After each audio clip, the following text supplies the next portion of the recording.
యాక్టర్లను జనం ఆదర్శంగా తీసుకుంటారు. వారి హావభావాలను, కాస్ట్యూమ్స్ డిజైన్లను, చివరకు వారి ప్రవర్తనను అనుకరించాలని చూస్తారు. తమ హీరోలు ఆదర్శంగా ఉండాలని ఎదురు చూస్తారు. కాకపోతే చాలా తక్కువ మంది హీరోలు ఆదర్శంగా ఉంటున్నారు. జనానికి మంచి సందేశం ఇచ్చేవారు తక్కువైపోయారు. మోహన్ బాబు కూడా అంతేనేమో. ఆయన అసలు పేరు మంచు భక్తవత్సలం నాయుడు. మోహన్ బాబు ఒకప్పుడు చాలా సూక్తులు చెప్పేవారు. ఎవరు కనిపించినా ఒక తల్లి బిడ్డల్లా ఉందామని సలహా ఇస్తూ ఉండేవారు. విద్యా సంస్థలు ఏర్పాటు చేయటం ద్వారా విద్యాదాతగా పేరు తెచ్చుకోవాలనుకున్నారు.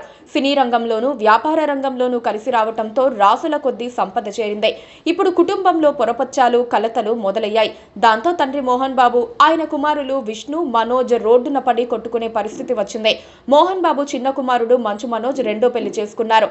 ఎమ్మెల్యే భూమా అఖిలప్రియ చెల్లెలు మౌనికతో వివాహమైన తర్వాత మోహన్ బాబు కుటుంబంలో ఆస్తి గొడవలు మొదలయ్యాయి. గతేడాది డిసెంబర్లో జలపల్లిలోని మోహన్ బాబు ఇంటి వద్ద ఉద్రిక్త వాతావరణం చోటు చేసుకుంది.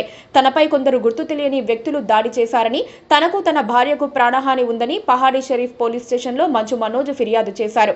ఆ వెంటనే మోహన్ బాబు సైతం కొడుకు నుంచి తనకు ప్రాణహాని ఉందని రాచకొండ పోలీస్ కమిషనర్ కు ఫిర్యాదు చేశారు. దీంతో మంచు మనోజ్ పైన, ఆయన భార్య మౌనిక పైన పోలీసులు కేసు నమోదు చేశారు. ఈ విషయం తెలుసుకున్న మీడియా అక్కడకు భారీగా చేరుకుంది. లోపలికి వెళ్లిన మీడియాపై మోహన్ బాబు దాడి చేశారు.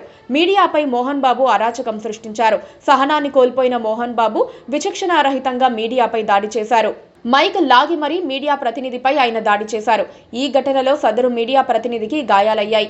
దీంతో మోహన్ బాబుపై హత్యాయత్నం కేసు నమోదైంది. ఇదిలా ఉంటే గతంలో మోహన్ బాబు వేసిన పిటిషన్పై రంగారెడ్డి జిల్లా అదనపు కలెక్టర్ ప్రతిమా సింగ్ సోమవారం ఇద్దరిని విచారణకు పిలిచారు. తొలుత ఒకరి తర్వాత ఒకరితో వేరువేరుగా కలెక్టర్ భేటీ అయ్యారు. ఆ తర్వాత ఇద్దరిని కలిపి సమస్యను తెలుసుకున్నారు. చాలా రోజుల తర్వాత ఎదురుపడటంతో ఆవేశం ఆపుకోలేక తండ్రి, కొడుకు ఏకంగా కలెక్టర్ ఎదుటే దూషించుకున్నట్లు తెలుస్తోంది. చెప్పడానికి కూడా వీల్లేని భాష వాడినట్లుగా తెలుస్తోంది. అందులోనూ మోహన్ బాబుకు కోపం వస్తే ఆపడం కష్టమని చాలా సందర్భాల్లో ఆయనతో పరిచయం ఉన్న వాళ్ళు చెబుతారు. ఒకరిద్దరు హీరోయిన్లపై కూడా ఆయన చేయి చేసుకున్నట్లు వార్తలొచ్చాయి. కలెక్టర్ ఎదుట తండ్రి, కొడుకు ఏం తిట్టుకున్నారన్నది అప్రస్తుతం. కుటుంబం వివాదాన్ని రోడ్డున పడేసుకోవటం మాత్రం అసహ్యం. 4 గోడల మధ్య చర్చించుకొని పరిష్కరించుకోవాల్సిన ఆస్తి వివాదాన్ని ఇలా రోడ్డెక్కించి రోజు మీడియాకు వార్తలు ఇవ్వటం అసలు ఆమోదయోగ్యం కాదు.